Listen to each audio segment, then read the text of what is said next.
যে পর্দা, যার বিবি পর্দায় থাকে না তার শরীয়ত নাই। কি নাই? শরীয়ত। মনে রাখবেন, এখন একটা গুরুত্বপূর্ণ কথা বলবো, মনে রাখবেন সবাই। সবাই খেয়াল করেন এদিকে, ঘুমটুম সব বাদ দেন। এক নম্বর হলো বলেন গায়রাত। কি? আর একটা বলেন দায়ুস। কয়টা শব্দ? একটার নাম কি? গায়রাত। আর একটা নাম কি? দায়ুস। মনে থাকবে তো? আমরা শিক্ষক তো, ওই জন্য পড়াই আপনাদেরকে শিখাইতেছি। এক নম্বর কি বলেন? গায়রাত। আর একটা কি? দায়ুস। গায়রাত হলো দায়ুসের বিপরীত, একটা আর একটার বিপরীত। গায়রাত কাকে বলে এটা বুঝাই আগে। গায়রাত হলো আপনার বোন বা আপনার মেয়েকে অন্য কোনো ছেলে যদি তার সাথে কথা বলে বাইরের, আপনার মান সম্মানে লাগবে না লাগবে? হ্যাঁ? বা আপনার বউ যদি আরেকজন পরপুরুষের সাথে কথা বলে, আপনার কি গায়ে লাগবে না? লাগবে কি না বলেন? আচ্ছা, আপনার ঘরের মধ্যে একটা বাইরের লোক এসে ঢুকে গেল, কি লাগবে? খারাপ লাগবে না লাগবে? এটাকে হাদিসের ভাষায় বলে গায়রাত। কি? গায়রাত। যার মধ্যে গায়রাত নাই তার ঈমান নাই। বলেন কি? ঈমান নাই। অনেক ঘরের ভিতরে দেখা যায়, কিছুদিন আগে, কয়েক মাস আগে এক জায়গাতে দাওয়াত খাইতে গেলাম, এত রকমের খানা খাইলাম, কয়েকজন সাধারণ লোকদেরকেও দাওয়াত দিছে, শিক্ষিত লোক। খাওয়ার পরে মোনাজাত করে যখন আমি সিঁড়ি দিয়ে নামছি, তখন ওই তিনজন সাহেব, কয়জন? তিনজন সাহেব বলেন, ও ভাবি কই আপনি? ও ভাবি কই আপনি? হ্যাঁ, একটু আসলেনও না, খাওয়াইলেনও না, কোথায় আপনি? তো তখন সাহেবে দাওয়াত বলতেছে, হে হে হে হে, এই তো আসতেছে ভাবি, এই তো আসতেছে ভাবি। নাউজুবিল্লাহ। কোন এমন একটা অট্টহাসি দিছে, বুঝছেন? ভাবি আসছে, এরপর কথা শুরু করে দিছে। আমি নিচে যাই, দাঁড়াই দেখি তাদের কারবার কি, পরে ধরবো আমি, পরে কি ধরবো। এখন দেখেন, ওই যে লোকটা, তার সাথে পরপুরুষ তিনজনে কি বলল? তার বউয়ের সাথে কথা বলল। ওই লোকটা হাসছে নাকি কাঁদছে? তো বোঝা গেল তার মধ্যে কি নাই? কি নাই বলেন? আর গায়রাত নাই মানে, বুঝছেন? রসুল আকরাম সাল্লাল্লাহু আলাইহি ওয়াসাল্লাম খাবের মধ্যে দেখলেন যে জান্নাতের ভিতরে তিনি একটা বিশাল স্বর্ণের ভবনের পাশে ওযু করতেছেন। কি? ওযু করতেছেন। তখন ওমর রাদিয়াল্লাহু তাআলা আনহু এই ঘরটা দেখে আশ্চর্য হয়ে গেলেন। ঘরটা একটু দেখতে মনে চাইল। কি? তখন ওইখানে একজন জান্নাতি হুরকে বললেন, এই ঘরটার মালিক কে? এই ঘরটার বুখারী শরীফের হাদিস। তখন ওই মহিলা বলল, এই ঘরটা হযরতে ওমরের ঘর। সুবহানাল্লাহ বলেন না? কার ঘর? তখন ওমর রাদিয়াল্লাহু তাআলা আনহু হুজুরের সামনে, হুজুর এই হাদিসটা বলতেছে, আমি এরকম দেখলাম। তখন আমি মনে মনে চাইলাম, আল্লাহ ওমরের জন্য এত বড় ফ্ল্যাট বাড়ি বানাইছে, ফ্ল্যাট বাড়িটা কেমন, একটু ভিতরে যাই ঢুকতে পারতাম, দেখতে পারতাম। সুবহানাল্লাহ কোন? কিন্তু আমি ঢুকি নাই, কারণ তখন আমার ওমরের গায়রাতের কথা মনে পড়ছে। কির কথা? গায়রাত বুঝছেন তো? গায়রাত মানে মাইন্ডে লাগা। কি? মাইন্ডে লাগা। তখন ওমর রাদিয়াল্লাহু তাআলা এটা শোনার সাথে সাথে হাউমাউ করে কেঁদে দিলেন, ইয়া রাসূলুল্লাহ আগারু আলাইকা ইয়া রাসূলুল্লাহ, হুজুর আপনি আমার ঘরটা একটু দেখিয়ে আসতেন, আমি কি আপনার উপরে কোনোদিন গায়রাত করতাম? আপনি গেলে তো আরো খুশি হয়ে যেতাম। আপনি গেলে আরো। তো যার গায়রাত নাই তার, যার গায়রাত নাই তার ঈমান নাই। যে নিজের বউরে আরেকজন আর পরপুরুষের সাথে কথা বলায়, বোঝা গেল তার কি নেই? কারণ তার কি নেই? গায়রাত নাই। আর গায়রাতের বিপরীত, যার গায়রাত নাই তাকে বলে দায়ুস। কোন? যার কি নাই? গায়রত নাই তাকে কি বলে?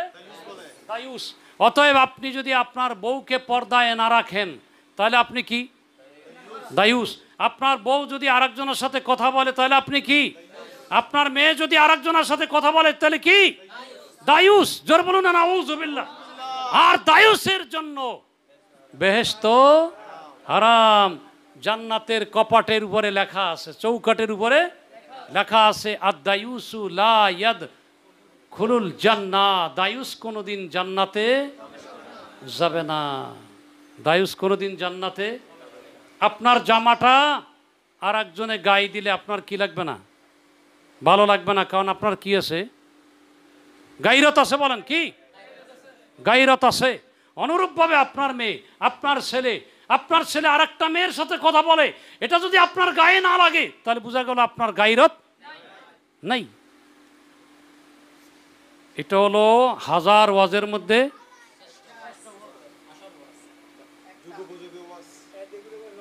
কথা বুঝছেন? হ্যাঁ, এখন কয় নো মাইন্ড। ওই কিন্তু বুড়া মানুষ হলে কি, এখন কয় নো মাইন্ড এরিয়া। কি নো মাইন্ড এরিয়া? বউরে দিয়া ড্রয়িং রুমে খানা সাপ্লাই দেয়, ঠিক কি না? বোঝা গেল কি নাই? কি নাই? গায়রত। গায়রত নাই মানে কি? ইমান নাই। গায়রতের বিপরীত কি? দায়ুস। কোথায় যাবে না? এবারে আসেন, আপনার বিবি কয়ে হুজুর আমি তো চেষ্টা করি কিন্তু বউ তো মানে না। তো বউ মানে না, এই জন্যে বউদের ওয়াজ করতে হবে। কাদের ওয়াজ? বউদের ওয়াজ করতে হবে। আমার নবী বলেন, মা মিন ইমরাতিন খারাজাত তুতাইয়িবু, যে কোনো মহিলা যদি রাস্তায় বের হয় খুশবু দিয়া, কি দিয়া? খুশবু গায়ে দিয়ে যখন বের হবে, কুতিবাত ইনদাল্লাহি জানিয়াতান, আল্লাহর দরবারে তার নাম জেনাকারী হিসেবে লেখা হয়ে যাবে। কি হিসাবে? ঘর থেকে পারফিউম দিয়ে দিয়া ঘরের বাইরে যায়, ওই রাস্তার মধ্যে বের হওয়ার সাথে সাথে তার নাম খানা আল্লাহর দরবারে বেবিচারী হিসেবে লেখা হয়ে যাবে। ও আমার মা বোনেরা, আপনি যদি আপনার চেহারাটা ভিন্ন পুরুষকে দেখান, যেই অংশটা দেখাবেন কিয়ামতের ময়দানে, ওই অংশটা 1 মাইল লম্বা হয়ে যাবে। আর জাহান্নামের ফেরেশতাটা তারা ওইটা দেখার পরে বুঝতে পারবে এই মহিলাটা দায়ুস ছিল। কি ছিল? দায়ুস ছিল। এ তো নিজে পর্দায় থাকতো না, নিজের মেয়েকে পর্দায় রাখতো না, নিজের ছেলেকে গায়রত শিখায় নাই। ওই মহিলাকে তখন জাহান্নামে পাঠিয়ে দেবে, তার সব আমলগুলা বরবাদ হয়ে যাবে। এজন্য আল্লাহর ওলিরা পর্দার কথা বলতেন। কিসের কথা? পর্দা। প্রত্যেক মুরিদকে পর্দার কথা বলতেন। পর্দা, পর্দা, পর্দা। আর এখন তো পীর বের হয়েছে, তোমার বউডারে লইয়াইও, ঠিক কিনা? তোমার বউ নিয়ে আসো, নাউজুবিল্লাহ। কোন হ্যাঁ, এরা কোনদিন কি হইতে পারে না? হক পীর হতে পারে না। হক পীরের জন্য কি লাগবে? আরে ভাই, আল্লাহর রসুল থেকে বড় কেউ আর আছে নাকি? হ্যাঁ, এই আল্লাহর রসুল সাল্লাল্লাহু আলাইহি ওয়াসাল্লাম পর্যন্ত বায়াত করতেন মহিলাদেরকে কিরকম? বুখারী শরীফের হাদিস। আল্লাহর রসুল বায়াত করতেন, প্রথমে পাত্র নিতেন। কি নিতেন? যে পাত্রতে পানি দাও, পানি দিতেন। দেওয়ার পরে হুজুর এখানে হাত দিয়া হুজুরের হাতের তবাররক লাগাই দিতেন। এরপরে এই পাত্র পাঠাই দিতেন মহিলাদের অন্দরমহলে। এবার মহিলাদেরকে ওখানে হাত দিতে বলো, সুবহানাল্লাহ। এরপর হুজুর এখান থেকে বায়াত করাইতেন। আর এখন বায়াত করায় সামনে কাছে বইয়া। হ্যাঁ, আমার বুখারী শরীফের হাদিস আমি নিজে পড়াইছি। মা মাসায়াদু রাসূলিল্লাহি সাল্লাল্লাহু আলাইহি ওয়াসাল্লাম ইয়াদা ইমরাতান, আল্লাহর রসুলের হাত মোবারক জিন্দেগিতে কোন মহিলার হাতের সাথে লাগে নাই।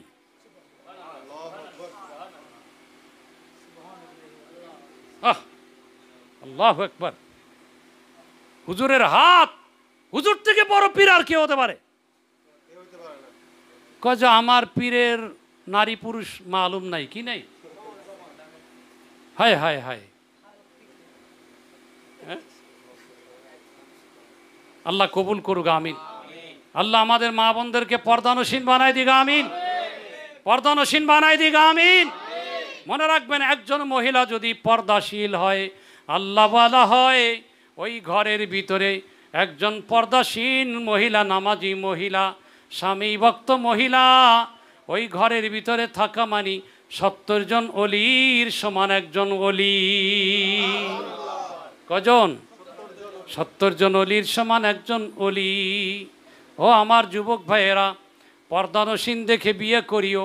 একটা পর্দানসীন মেয়ে তোমার ঘরে থাকা মানে 70 জন পুরুষ অলির মতো একজন অলি তোমার ঘরে। এমন এমন বউয়ের হাতে পাক খাইলে, এমন বউয়ের ঘরে সন্তান হলে তুমি অলি সন্তানের বাবা হবে। ঠিক না বেঠিক? জাতি ধ্বংস হয়ে যাচ্ছে ফেসবুকের কারণে, ঠিক না বেঠিক? ধ্বংস হয়ে যাচ্ছে, ধ্বংস হয়ে যাচ্ছে। পর্দা ফরজ হয়ে গেছে। এখন যতই দর্শনের আইন করুক, ফাঁসির আইন করুক, কাজে কাজ হবে না। 1 নম্বরে হলো সহশিক্ষা বাদ দিতে হবে। 1 নম্বর কি? প্রত্যেকটা স্তরে, মেডিকেল বলেন, ইঞ্জিনিয়ারিং বলেন, প্রত্যেকটা সেক্টরে 200 মার্কের ইসলামী শিক্ষা লাগবে, ঠিক কিনা? কি শিক্ষা? ইসলামী। আর নারী পুরুষের আলাদা ক্যাম্পাস। নারী পুরুষের কি আলাদা ক্যাম্পাস লাগবে। কেমনে, কোথায় যাবো কোন? আমরা নিজেরাই বরবাদ। সরকার বলছে টাউন এরিয়ার ভিতরে মাদ্রাসা হইলে 40 জন মহিলা শিক্ষক লাগবে। 100 জনে কয়জন? শতকরা কয়জন? এখন আমরা আমাদেরকে মুহাদ্দিস বলেন, হুদা এখন মুহাদ্দিস হয়ে গেছি, বুঝছেন? কারণ নারী ঢুকাই দিছে। কি এদিকে শিকড় কাটি দিয়া যতই ফাঁসির আইন করেন, কাজ হবে না, কাজ হবে না। ইসলামী শিক্ষা লাগবে প্রত্যেকটা জায়গায়। 2 নম্বরে হলো নারী পুরুষের শিক্ষা কি করতে হবে? আলাদা করতে হবে। পিকনিক এলাকাগুলা, পর্যটন এলাকাতে কঠোর আইন দিয়ে কি করতে হবে? এলাকা নিয়ন্ত্রণ করতে হবে, ঠিক না বে ঠিক? হোটেলগুলোকে কি করতে হবে? নিয়ন্ত্রণ করতে হবে। সিনেমা, অশ্লীল সিনেমা কি করতে হবে? বন্ধ করতে হবে। যে সব সাইনবোর্ডে নারীদেরকে ব্যবহার করা হয়, উলঙ্গ নারীদেরকে সাইনবোর্ডে দেওয়া হয়, এগুলা কি করতে হবে? তাহলে দর্শন কি হবে? বন্ধ হবে। তখন আদর্শ দেশ হবে। কি? এই মুজাদ্দিদ আল ফিসানি রহমাতুল্লাহ আলাইহির অনুপ্রেরণায় অনুপ্রাণিত হয়ে আজকের এই কথাগুলো বললাম। আল্লাহ কবুল করুক। আরো জোরে বলুন আমিন। ওয়া আখির দাওয়ানা আলহামদুলিল্লাহি রাব্বিল আলামিন। আসসালামু আলাইকুম ওয়া রাহমাতুল্লাহ।